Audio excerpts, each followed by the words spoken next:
¿Estás de acuerdo conmigo cuando digo que ser madre es una de las tareas más trascendentales que Dios nos ha confiado? ¿Sí? Pues déjame decirte que no tienes que hacerlo sola. Soy Cecia, madre de Josué Daniel y Josué David. Soy Milka, madre de Fraimé, Lucas y Moisés. Soy Kaylee, madre de Estela y Noah.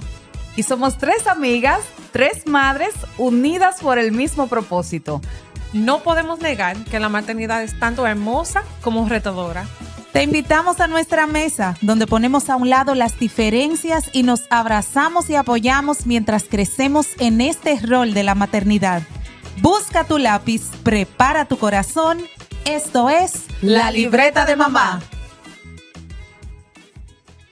Luego de una Semana Santa de mucho descanso. ¿Tú descansaste? Eso mismo yo vivo. Tú sí. Ustedes no descansaron. Y de soltar cargas que nos estaban de verdad pesando, ya yo ni siquiera quería seguir hablando acerca de las cargas. Porque, no, señores, pero en verdad, si usted lo piensa, mami con libreta, el Señor Jesús nos da descanso. Amén. Y Él murió y resucitó para que nosotras pudiéramos vivir libres de esas cargas. Pero lo prometido es deuda y seguimos hablando, por supuesto, de esas cosas que nos pesan en el corazón. Y hoy en la libreta de mamá tratamos con unas cargas que son un tanto delicadas y son temas sensibles, pues cada quien tiene una situación diferente y vive estos asuntos de manera diferente, pero que sin duda sabemos que muchas mamis cargamos. Hablamos acerca de la carga del pasado y la falta de perdón. Ay, ay, ay. Y necesitábamos refuerzos. Necesitábamos definitivamente a una persona que viniera y ministrara nuestros corazones con estas cargas. Y, señores, involucramos a nuestro pastor. Así es, después de un año. Usted tenía mucho Miren, sin venir. Ese Un fue año y el pico, primero que hombre fue. que se arriesgó Sí. a grabar con nosotras. Sí. De hecho, tenemos que pedirle perdón porque hicimos un episodio luego con Katherine y ahí estaba ella con el cerca en el 2 y toda la cosa. Y nosotros como que era primera vez que habíamos escuchado eso. Y de eso era que... A veces hay que refrescarse la mente. Sí. Así que con nosotros en la libreta de mamá tenemos al pastor Marrero. Bueno. Pedro Marrero. Usted tiene que comprometerse como usted va a ciertas iglesias una vez al mes. Claro. Bueno, puede ser una vez al año también. Bueno, algo es algo. Bueno, para mí no, para mí un privilegio, un gozo, una responsabilidad, un honor estar siempre en la libreta de mamá. Qué bueno. Claro que ya no podía decir que no, de tantas veces que dije que no. Así es. Pero aquí estamos, Dios es bueno, después de Semana Santa 2026. Y bueno, fuera de cámaras, nosotras estábamos hablando y le estábamos poniendo en contexto de todas estas cargas de las que hemos hablado que pesan en nuestros corazones. Hablamos de comparación, la culpa, las altas expectativas, el perfeccionismo, la autosuficiencia. Y Cecia en un momento nos dijo, señores, pero el pasado y la falta de perdón, eso no se puede quedar. Y ahí fue que pensamos en usted para tratar estos temas, que yo sé que usted como pastor, consejero, pues tiene mucha más experiencia que tal vez la que nosotras pudiéramos traer a la también mesa. como persona con carga. Bueno, y como él es nuestro pastor, también sabe que nosotros somos la primera que estamos cargando con todo. Sí, yo creo que ese es un tema interesante. También fuera de cámara yo preguntaba si eran cargas pecaminosas per se o cargas que a veces no son pecaminosas, pero que se convierten en una especie de obstáculo para uno poder avanzar. Uno no podría decir que son cuestiones muchas veces malas, pero que sí nos detienen. Es como del escritor de Hebreo. Iba a decir Pablo, pero el escritor de Hebreo dice que nos despojemos del peso que nos asedia. y luego también todo pecado. Pero hay situaciones que son un peso que nos evitan como correr, que hay que dejarla. Que a veces uno no podría decir, bueno, eso es pecaminoso per se. Pero hay cargas que sí son pecaminosas. O sea, hay situaciones que sí estamos hablando, como en este caso, si ustedes están mencionando el perdón, cuando uno ya introduce la palabra perdón, pues ya está ante un mandato claro de la Escritura, Claro. donde hay que tomar acciones con relación al perdón que sí son ordenanzas claras de la Escritura, que tiene que ver con lo que Dios nos dice. Y mirándolo bueno, siguiendo así, se me ocurrió decir que hay cargas que unas se van relacionando con otras de las que hemos tratado, que no precisamente son pecaminosas, aunque pudieran llegar a serlo, por la raíz que tienen, pero que sí están relacionadas. Y me gustaría que empezáramos con el pasado, porque hablando de la culpa, me llega a la mente que muchas veces cuando vivimos en el pasado eso nos trae culpa. Sí, es correcto. Hay una culpabilidad que es real, porque tenemos, por ejemplo, a veces situaciones, personas que se creen culpables de cuestiones que no son responsables, actos que no son responsables. Pero hay un elemento en la palabra de Dios, dentro también de lo que es, y ya viniendo nosotros de la Semana Santa, dentro de lo que es la obra de Jesucristo, que tiene dentro de los diferentes enfoques, porque por ejemplo la muerte de Cristo tiene el elemento redentivo, tú eres esclavo, ahora eres libre. Tiene el elemento de purificación, tú eras impuro, ahora tú has sido purificado. Tiene el elemento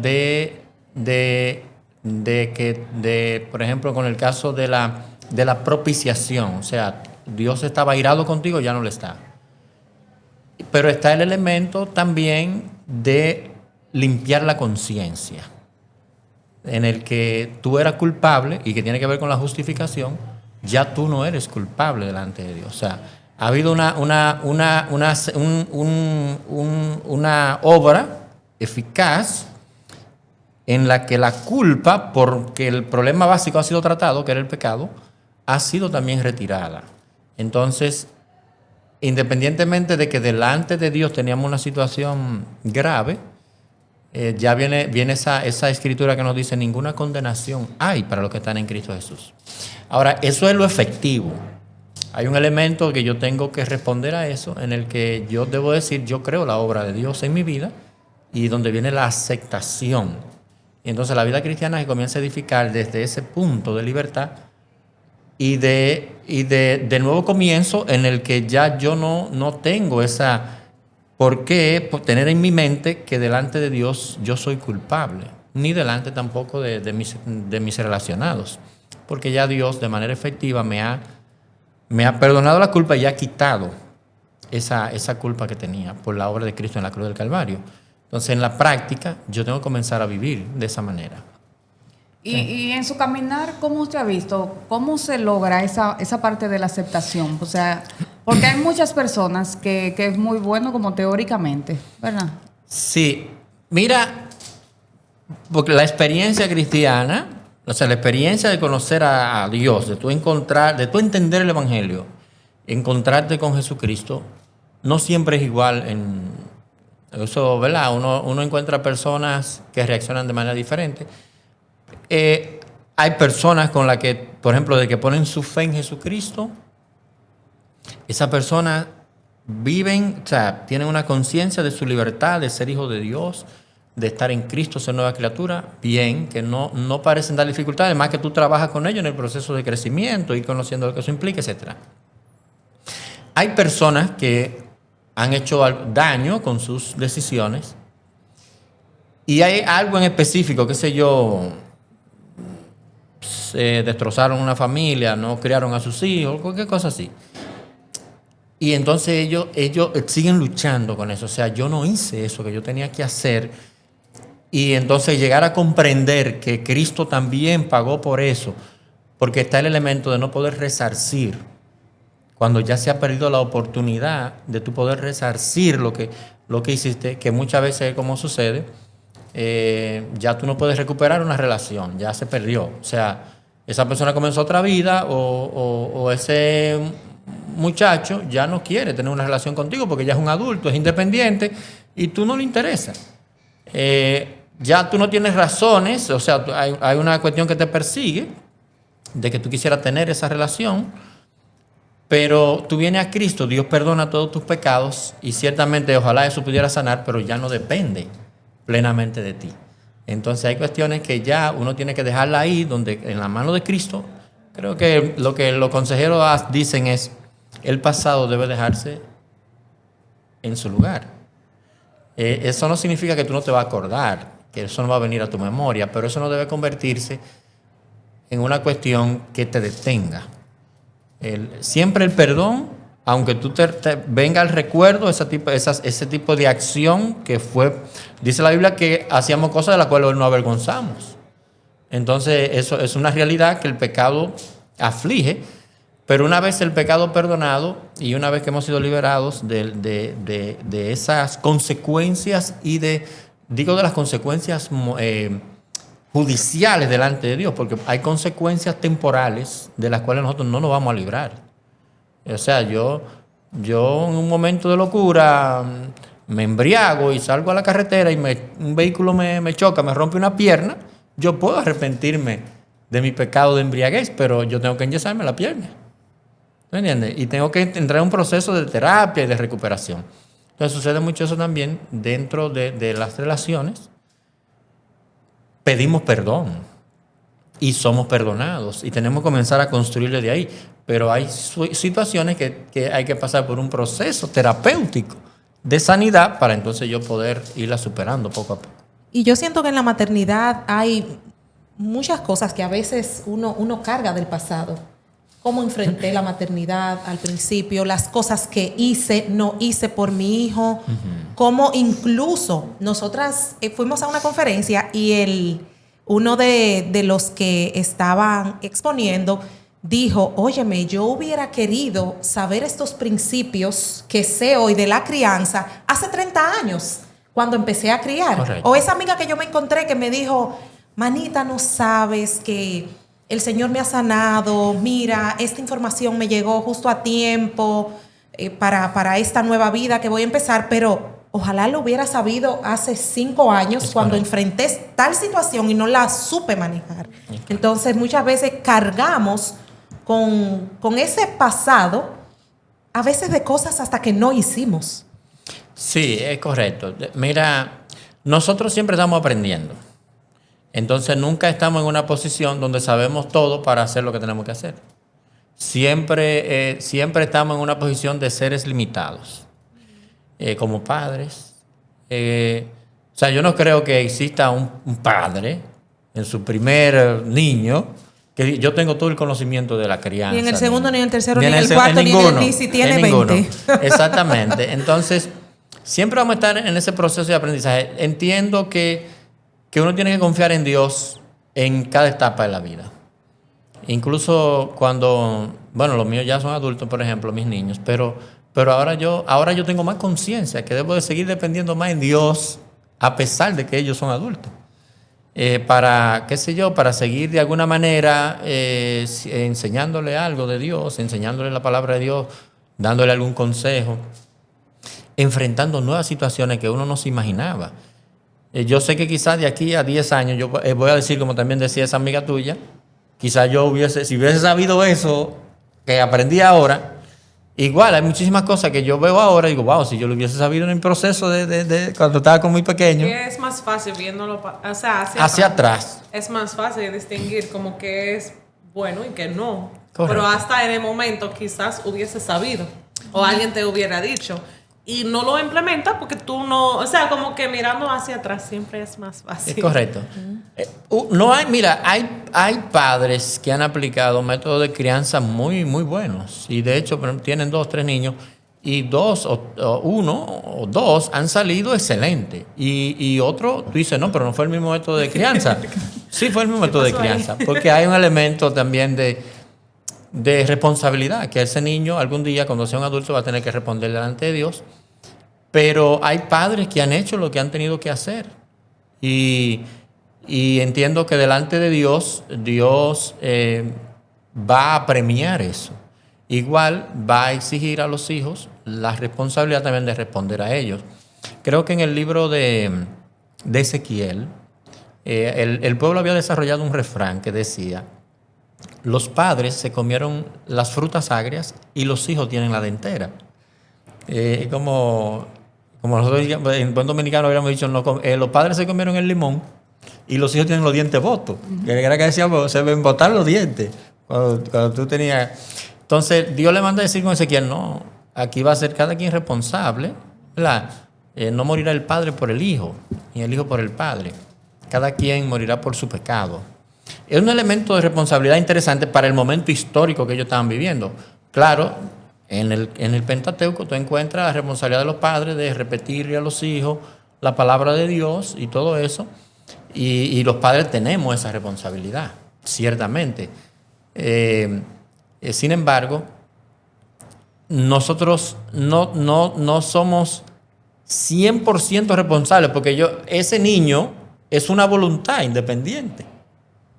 O sea, es una voluntad completa que Dios me permite entrenar por un tiempo, pero que va a tomar sus propias decisiones. Y eso es difícil de aceptar, por lo menos para mí como mamá. Sí, pero ahí es donde viene lo de porque a veces tú podrías perder lo que resta de la relación con tu hijo echándote culpa.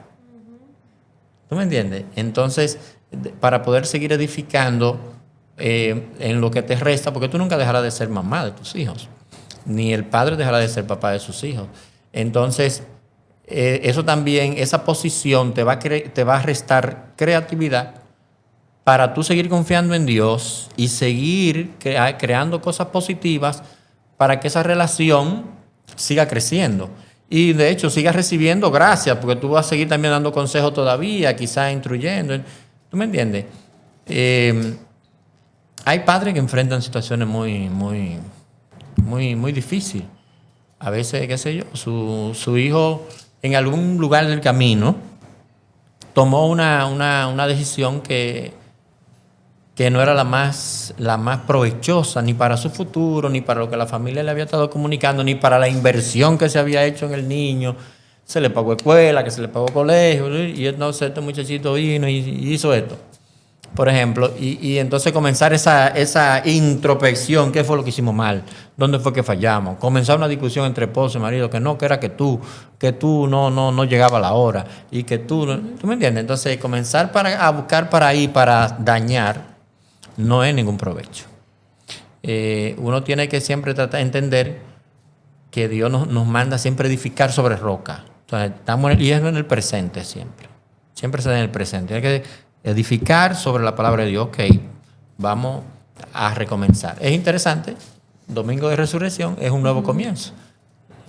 Del nuevo tiempo, para arrancar otra vez. Entonces, ¿qué le decimos a una madre que justamente está viviendo en su pasado y dice: es que yo no puedo edificar sobre mi hijo, no puedo construir sobre mi hijo porque el pasado que tuve fue tan malo, como esos pecados, ¿verdad? Porque hay gente que vive pecando todos los días y como que lo vive pasando por alto y ni casi ni se arrepiente y están dentro de la iglesia. A veces los pecados que tienen que ver con el cuerpo, ¿verdad? Con la inmoralidad sexual, con todo eso. Hay muchas madres que están enfrentándose a situaciones como esa y dicen: bueno, yo de hecho me encontré con una madre que le decía a su hija de 16 años, si tú te vas a casar, por lo menos cásate con un hombre trabajador que pueda hacer esto y lo otro. Y yo le dije: ella te dijo que se quería casar. No, pero yo me casé a esa edad. Entonces, si yo me casé a esa edad, yo no le puedo decir como que no se case a otra edad. Yo le dije: pero ella te está diciendo que quiere terminar la escuela. Y eso, entonces, sí hay muchas madres y también jovencitas que están luchando con ciertos pecados, porque justamente yo lo que creo es que el mundo ha querido, vamos a decir, atacar la cultura. Nos hemos llenado tanto de la cultura que le hemos quitado el peso al sacrificio de Jesucristo. A eso que usted estaba hablando ahorita, o sea, de que el Señor te limpia. El Señor, tú puedes empezar una nueva vida, pero hay tantas personas aún dentro de la iglesia que te señala por tu pasado, que realmente tú dices: pero será verdad que Dios me perdonó. Entonces, ni me perdono yo.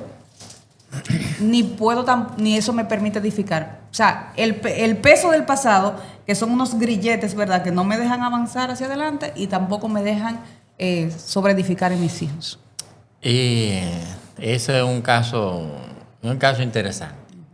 Porque si tú perteneces a una comunidad, estoy hablando en el sentido ideal, voy a decir en el sentido ideal, la iglesia tiene que ser una comunidad de gracia, porque es un conjunto de personas perdonadas que se están relacionando.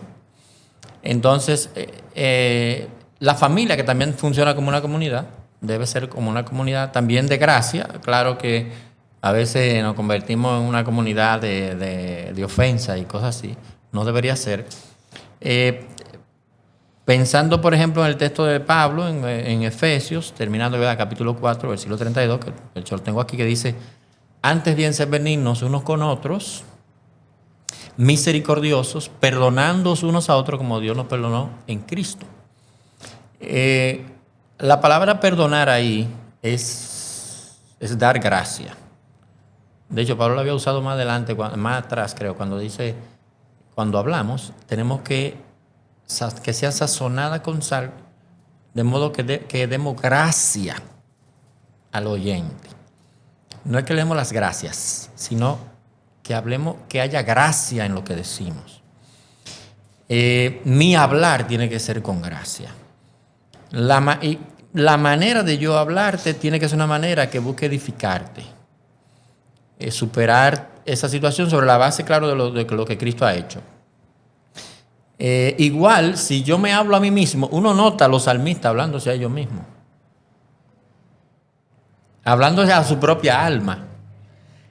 Y alaba, alma mía, Jehová. No olvides ninguno de sus beneficios. Ese tipo de lenguaje es significativo porque me ubica en el terreno donde yo tengo que estar. Porque esa madre se habla a sí misma y se dice: es que ella no me la perdono ni yo. O sea, ella se está hablando a ella misma.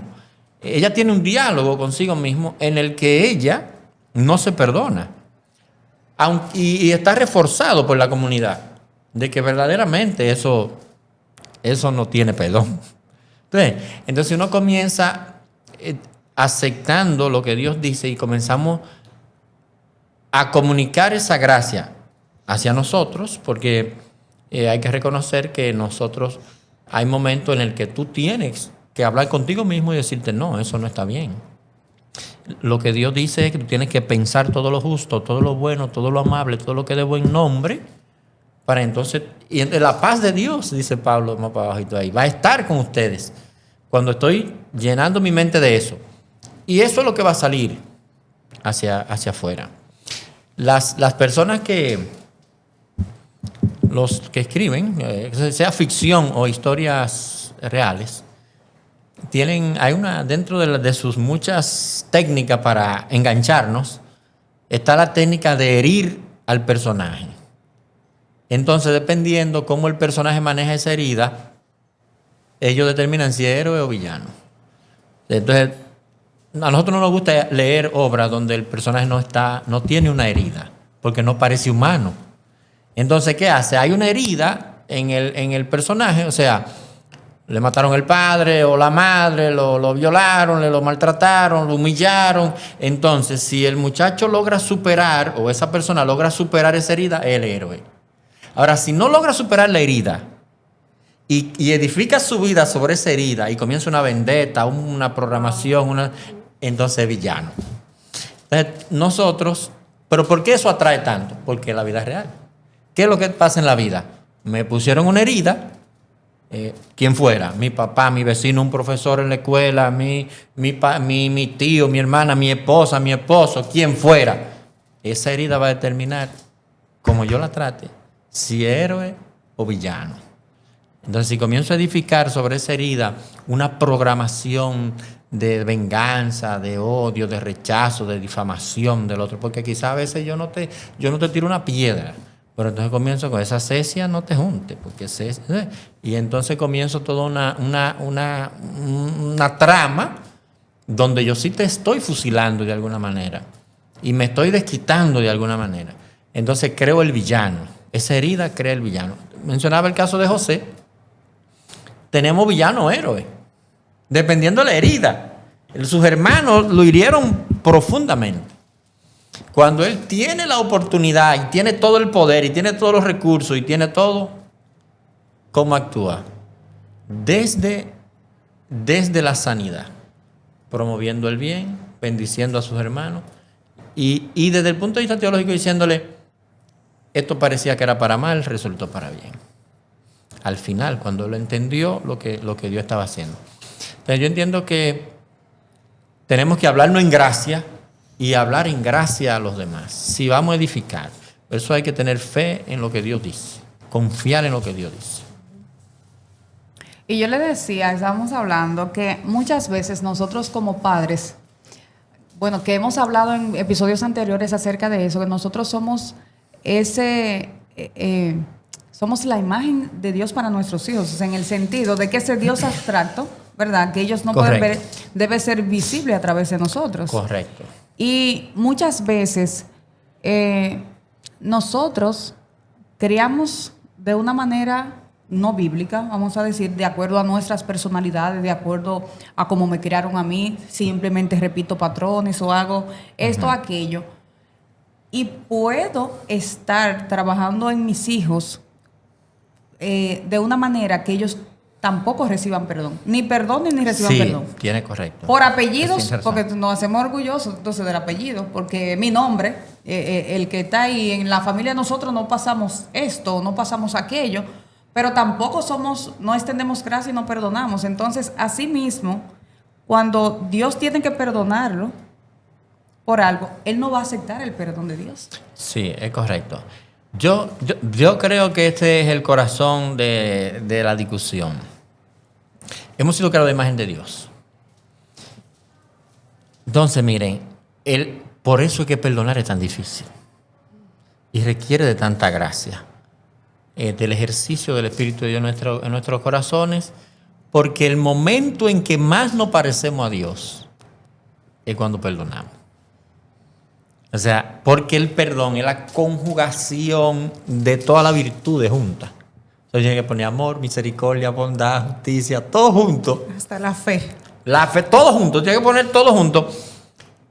Porque date cuenta que la historia, por así decirlo, nosotros podemos dividirla antes de la cruz y después de la cruz. Pero ¿qué fue lo que pasó en la cruz? Fue ese gran acto de establecer las bases para el perdón. Y la historia bíblica, o sea, de Génesis 3 hasta hoy va a seguir, es la historia del perdón. La historia de la redención es la historia del perdón. Entonces, ese es el momento cuando más nos parecemos a Dios, cuando nosotros podemos perdonar. Ahora, para perdonar, yo necesito entender el concepto del perdón. Y la mejor manera de entender ese concepto es la experiencia misma de haber sido perdonado. Por eso nosotros perdonamos como Cristo nos perdonó a nosotros. ¿Qué sucede? Que en ocasiones nosotros pensamos más en el honor nuestro que en el honor de Dios. Tanto cuando niego el perdón, porque mi honor está en juego, como cuando también estoy enseñando, estoy traspasando a mis hijos una actitud dura, ya sea mía hacia ellos o de ellos hacia otros. Porque lo que le estoy enseñando es que el honor nuestro vale más que el honor de Dios. Pero si nosotros nos damos cuenta que el honor de Dios es más que el tuyo, que el mío, entonces nosotros vamos a enseñar a manejar nuestra vida, porque todos somos imperfectos. En algún momento vamos a necesitar perdón o ser perdonado o perdonar. En algún momento, o sea, si usted se relaciona con personas y eso es una cuestión de todos los días, en algún momento usted va a ofender o será ofendido. Sí. No hay manera. Entonces, ahí nosotros tenemos que aprender que el honor de Dios es lo que está por encima y tenemos que aprender a comunicar esa gracia. Por eso es que ese momento, o sea, ese momento de reconciliación es uno de los momentos donde nosotros hacemos una dramatización del cielo porque es como que Dios, el hijo pródigo, ¿verdad? Cuando se encuentra con el padre, pero es con Dios encontrándose otra vez con nosotros, una dramatización de esa relación divina, y que Dios nos manda a decir, entre ustedes también yo quiero ver eso, que ustedes son mis hijos. Y yo siento que a veces, cuando alguien te ha herido, tú sientes que lo único que te queda es el derecho a sentirte resentido con esa persona. Entonces, en la vida práctica, estábamos hablando fuera de cámaras de que el perdón no se trata de sentimientos, no se trata de negar, no fue tan malo lo que me hicieron, sino que es una decisión. En la vida práctica, ¿cómo llegamos a ese punto en el que yo pueda decir, mira, pasar de yo siento que tengo el derecho a estar resentido porque es lo único que me queda? No me voy a vengar, soy cristiana. Pero es un veneno que tú te bebes esperando que el otro se muera. Sí, pero en la vida Eso práctica, sí. Cecia, no es tan fácil. Es como, ok, yo tomo una decisión y a partir de ahí, Sí. No, a lo que me refiero correcto. cuando tú dices, tengo el derecho a estar resentido. Oh, claro ese que sí. resentimiento es un veneno que tú te bebes esperando que el otro por se muera. supuesto. Bueno, es difícil en el sentido del elemento, como dice, en el elemento práctico, podemos definir la realidad teológica. Claro, el perdón se ha estudiado de todos los ángulos. Psicológico, físico, todo lo que produce en el cuerpo, etc. Nosotros, cuando hablamos por ejemplo, de la toma de decisión, el perdón como una decisión de la voluntad, o sea, del amor. Porque el amor, como tú decías también, no tiene que ver con un sentimiento, porque el perdón es una manifestación de amor. Hay que reconocer que nuestras emociones no sanan tan rápido. No sanan tan rápido. Ahora, una persona podría decir, como te estaba diciendo, todavía yo no siento perdonar. Claro, eso es como que yo te diga, todavía yo no siento no robar. Entonces, como que, no, porque Dios me está diciendo una orden que me dice, no robes. Entonces, yo siento como no dejar de robar. Entonces, porque tengo que sentirlo primero. No, cuando Dios te da una orden, Dios dice perdonar, que perdones. Entonces, yo tengo que luchar con eso. Entonces, tienes un acto de voluntad. Yo ahí me niego a la venganza. Y me niego a actuar sobre esa base de yo ejecutar una acción sobre el resentimiento, sobre el rencor, sobre el enojo, sobre la ira. O como decía Cecia, yo vi ese letrero en un carrito que el odio es el único veneno que no bebemos esperando que el otro se muera. Muy, muy interesante. Entonces,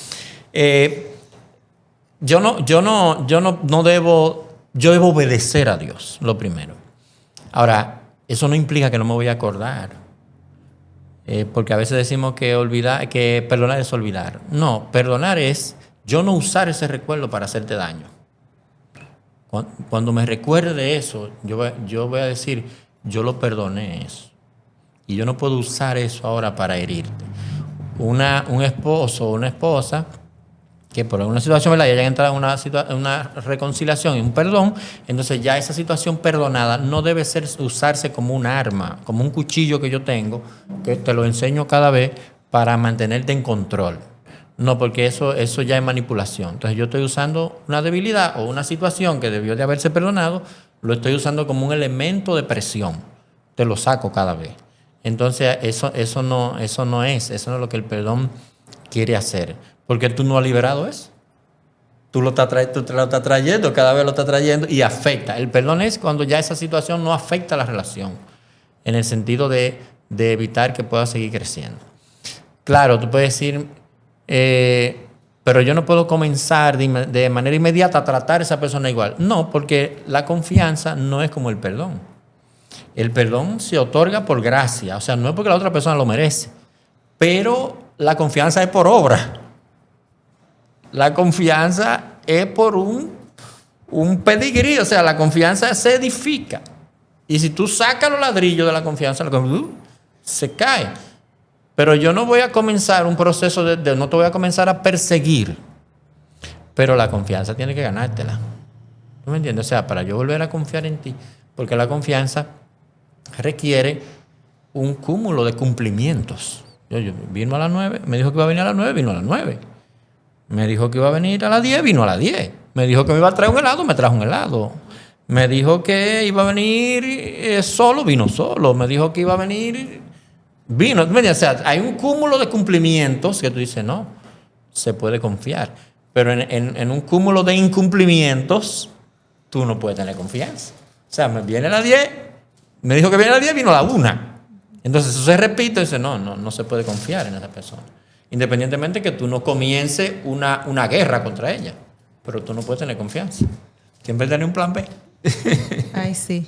Y me llega a la mente que cuando nosotros nos damos el permiso de desobedecer a Dios en esta área y mantener ese resentimiento, eso no se queda ahí.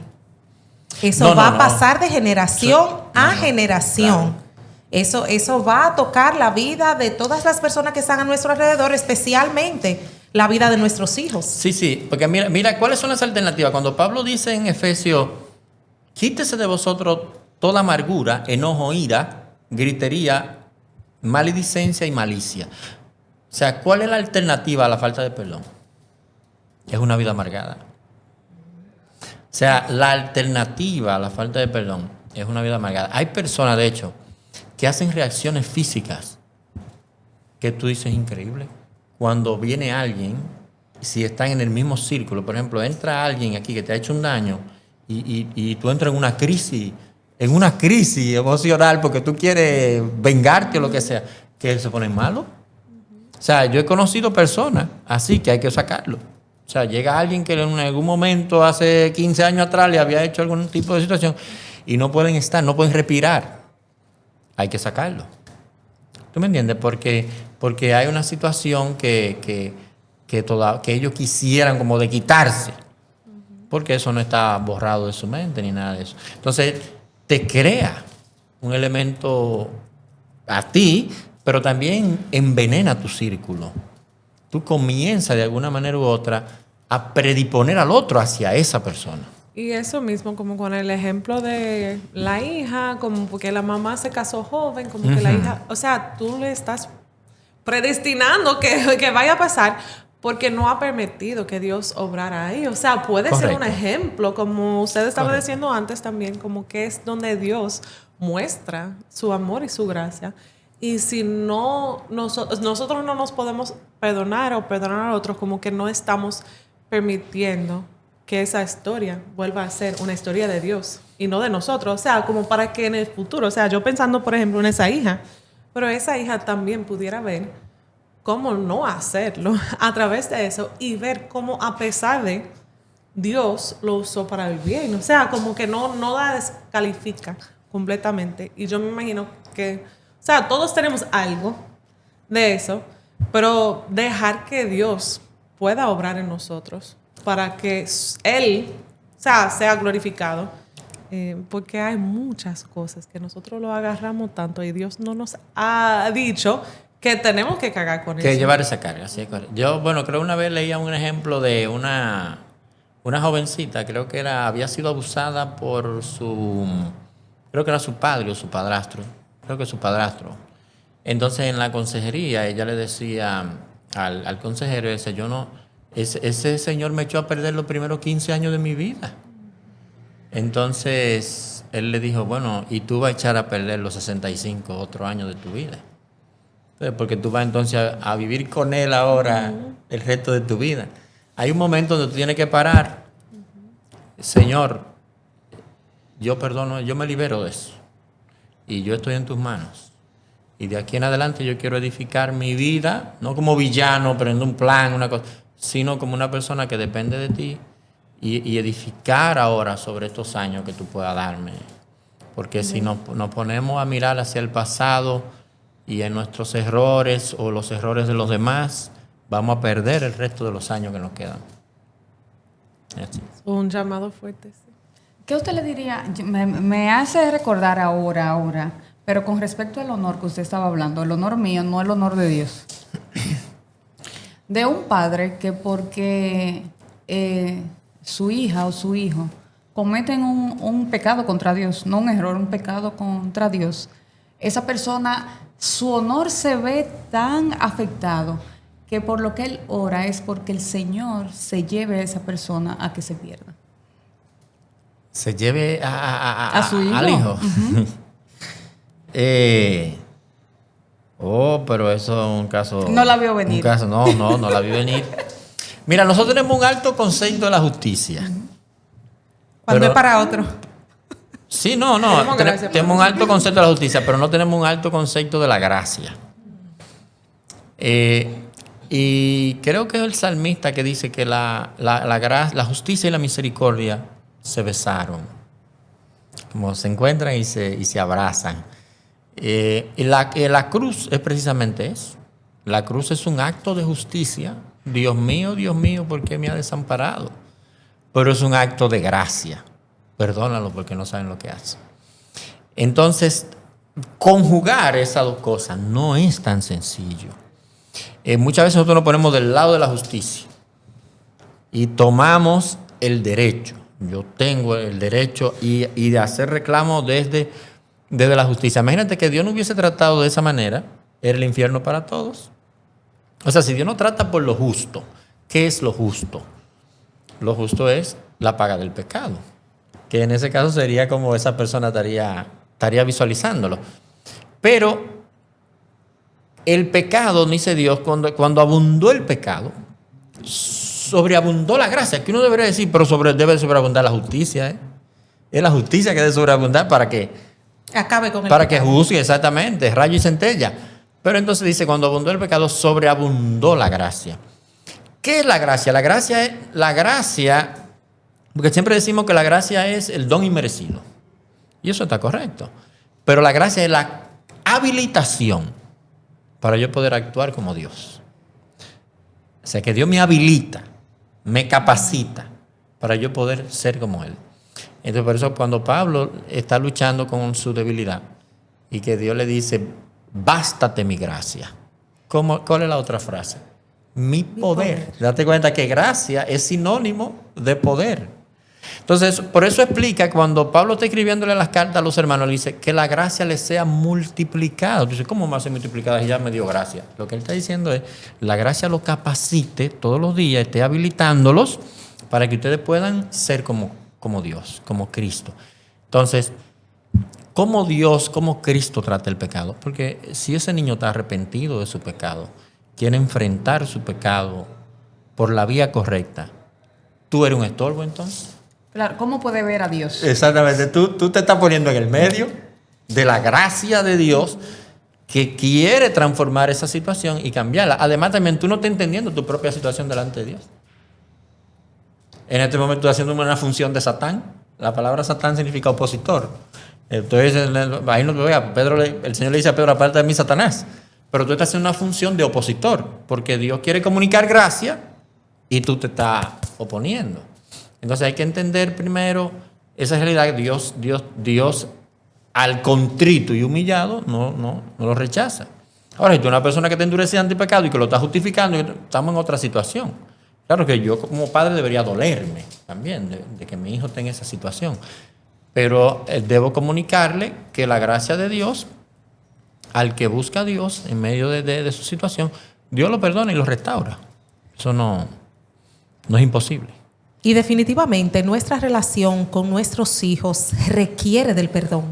Tanto de parte de nosotros a ellos, pero también ellos muchas veces deben de perdonarnos a nosotros. Entonces el perdón debe de ser central y uno de los elementos que esté más presentes en la relación de nosotros con nuestros hijos. Eso es correcto. Muchas veces nuestros niños no ven las situaciones en que Dios lo ha puesto en nuestras familias como un privilegio. Ellos creen que hay otro más privilegiado. Y a veces incluso también hasta los límites que uno le coloca para cuidarlo y protegerlo también, a veces piensan que quizás eso no, porque hay otros que no tienen eso, y también. Claro, ellos no saben lo que hay detrás. Sin embargo, yo creo que la siembra vale la pena. El otro día hablaba con un adolescente. Él, ya tiene cédula. Y él me dijo algo que yo me quedé sorprendido, porque yo he visto así las interacciones a veces las cuestiones. Y me dijo, ¿sabes lo primero que yo ahora ejecuto es lo que me dice mi papá? El primer plan que yo voy a poner en marcha es el plan de mi papá. Entonces me cuidaron, me parieron, me pagan escuelas, nadie está muy interesado. ¿Quién fue que lo crió para mandarle? Para que sepa, ¿Quién dijo, fue que lo crió? Que el me lo primer devuelvan plan a es el veces. plan de mi papá y de mi mamá. Y después el plan mío. Pero me imagino que no siempre han pensado así. No, porque pero yo eso estoy es diciendo. después de- No, yo estoy diciendo Sí, porque sí. ya él está madurando. Entonces él dice: el primer plan que yo pongo en acción es el Sí. que me dice mi papá y de mi mamá. Y si ese fracasa, entonces yo voy con el mío. Sí, porque ya aprendió Digo, no, pero- a la mala que es Se su dio- plan. se dio Digo, varios fracasos. digo, pero este muchacho está iluminado. O es impresionable que quiere. Pero me lo dijo así mismo con seriedad. Me dijo: el primer plan que yo pongo en práctica es el de mi papá y mi mamá. Y después el mío. Aunque yo crea que el mío está mejor. Pero eso habla de que sus padres también construyeron una relación. Y había un Claro, proceso de confrontación que él ponía siempre idea adelante. también. Sí, había un plan de confrontación. No, yo pongo a mi papá y mi mamá ahora adelante. Ese es que funciona. Pero la crianza es un reto por todo lo que implica. No es solo crecimiento físico, es una dinámica, es una interacción, es un entrenamiento, es una lucha con muchas cosas. Y los padres que están criando ahora, más difícil todavía, porque están entretenidos los padres y entretenidos los niños. Y nadie pone atención. Oh, sí. Es difícil. Bueno, pastor, nos Bueno. queremos quedar con usted. Yo creo que este episodio había que seguirlo para largo. De verdad que sí, gracias. No por hagan de bendecir. eso una carga ahora. No, para que por lo menos en vez de ser una vez al año, pueda ser 2 veces al año que lo tengamos por aquí. Realmente, pastor, muchas gracias. Gracias por No, dejarse usar por el Señor gracias a para ustedes. bendecir nuestras vidas y a nuestra comunidad de madres. Y también hombres, porque muchos hombres también nos siguen y nos dan las retroalimentaciones. Sí. Entonces, de verdad, algo con lo que yo me quedo es que no puede importar más el honor mío que el honor de Dios. No, claro. Y eso de extender gracia. Y eso, yo creo que va con el perfeccionismo, la autosuficiencia. Queremos situarnos por encima de Dios. Y ya él vino y hizo el sacrificio, él pagó el precio, él dijo, tetelestai, ¿verdad? Consumado es. Sí, así es. Él fue, o sea, y él es lo único que funciona delante de Dios. No funciona mi moralidad, no funciona lo bien que yo quiera hacer, no, eso no funciona. Entonces, perdonémonos a nosotros mismos, perdonémonos unos a otros y algo también que usted decía, o sea, experimentemos ese perdón del Señor para entonces nosotros también dar ese perdón a otros. Si esto te ha sido de bendición, compártelo con alguien que tú sabes que lo necesita. Déjanos un comentario, dale like, suscríbete a nuestro canal y de esta manera también tú apoyas este ministerio. Esto fue La libreta de mamá. Por eso, porque me ayuda. Okay.